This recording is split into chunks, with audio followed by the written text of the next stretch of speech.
এই দায়িত্বটা কি প্রথমে আপনাদের করা উচিত? আমরা আসার পরে বলবেন এটাই আমরা বলতে আসছি। আমরা এখানে আপনি যাকে তত্ত্বাবধায়ক ছিলেন, আপনি কি এগুলো জানেন না? রোগী কেন ভোগান্তিতে পড়বে? 3টা জায়গায় গেছে তো এখন যে তত্ত্বাবধায়ক আছে তারপরে এগুলো একটু ঘুরে ঘুরে দেখা উচিত। আপনার রাস্তাঘাট করেন কেন? রাস্তাঘাট করেন কেন? আমরা বাইরে নেবো কেন? আমি এখন অস্ত্র নিয়ে খাই গলা কাটে মন্ডুগুড়ি করে দেবো আমি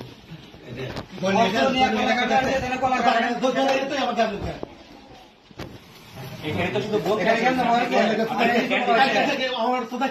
আমার কালকে বলা হয়েছে, আজকে আপনি বলা হয়েছে